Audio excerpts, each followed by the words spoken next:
Akankah kawin paksa antara Caimin dan Mas Anies ini akan membuat warga NU dan PKB untuk ujuk-ujuk memilih mereka menjadi presiden dan wakil presiden nanti? Akankah mereka akan tetap samia watona? Tapi apakah mungkin Caimin akan memiliki elektabilitas seperti itu? Tapi apakah mungkin hal tersebut akan bisa terjadi? Kita tidak tahu. Tapi yang pasti di sini kita akan tahu bahwa PKB saat ini adalah yang pasti kita akan tahu bahwa kita memiliki seorang presiden yang hebat yang saya duga mengorkestrasi semua ini.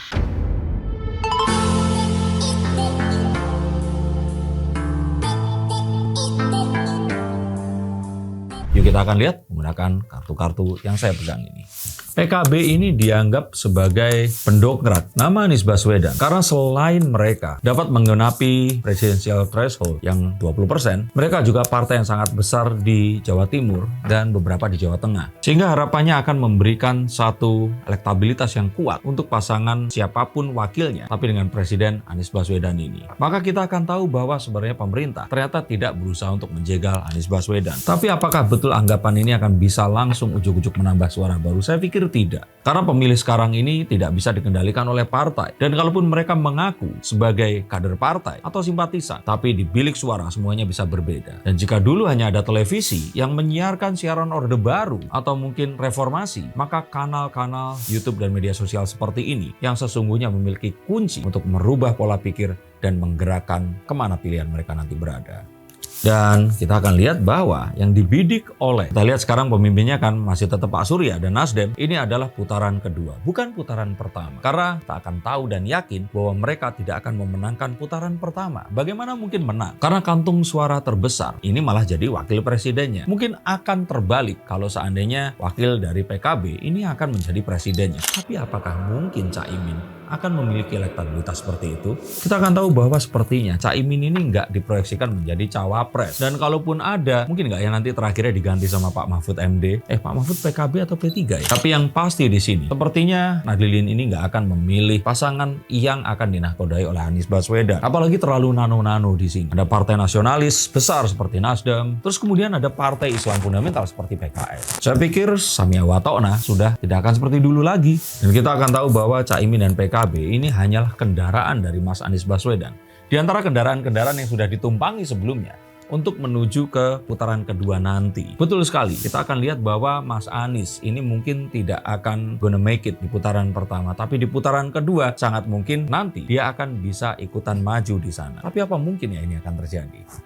Jika memang ternyata bisa, maka kita akan lihat apakah mungkin ya nanti Mas Anies ini akan maju terus kemudian kalah, maka suara yang dimiliki akan disumbangkan kepada siapapun yang akan ingin dimenangkan, dan bisa saja Mas Anies yang tadinya capres ini disumbangkan menjadi cawapres untuk berhadapan langsung. Tapi cawapres yang aslinya pasti akan nggak terima ya. Tapi apakah mungkin hal tersebut akan bisa terjadi? Kita tidak tahu. Tapi yang pasti di sini kita akan tahu bahwa PKB saat ini adalah kendaraan pemenangan Anies Baswedan yang sesungguhnya.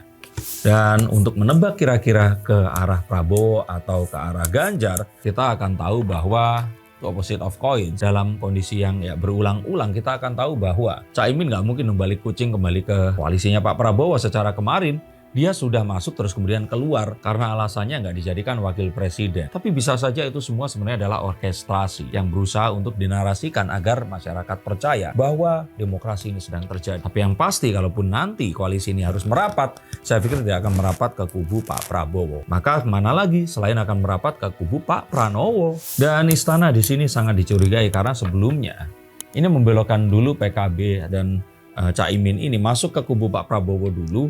Dan terus kemudian di saat yang tepat menikung dan masuk ke dalam Nasdem dan Pak Surya.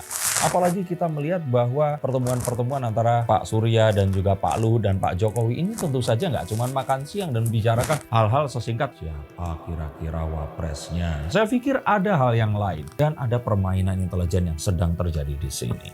Dan dengan ini semua, ini adalah langkah yang tepat dan cantik mengisolasi Partai Demokrat yang masih memiliki Pak SBY sebagai mantan presiden, agar kalaupun saat mereka ini sudah keluar dan sendirian, mereka tidak memiliki posisi tawar yang baik, sehingga saat nanti dia akan merapat kepada kubu Bu Mega atau Pak Prabowo ya, maka posisi yang akan dinegosiasikan ini pasti tidak akan terlalu kuat. Dan mengingat PKS sekarang sedang bersama PKB dan Nasdem, maka kita bisa pastikan bahwa oposisi pun sudah amat tinggal. Tidak ada yang lebih menyenangkan dari tanpa oposisi. Bukan berarti kita menentang demokrasi, tapi sepertinya demokrasi Indonesia ini harus menemukan bentuk demokrasi yang khusus, yang tanpa ada oposisi di dalamnya. Dan maka dari titik ini saya pikir semuanya akan tetap menyenangkan masyarakat Indonesia, terutama saat ketakutan akan politik identitas yang mengemuka dan gerakan-gerakan radikal yang dimotori oleh Islam fundamental yang sangat-sangat meresahkan. Maka dengan komposisi yang ada seperti ini, semua hal yang ada tadi bisa dihilangkan dan nasionalisme akan tetap jadi satu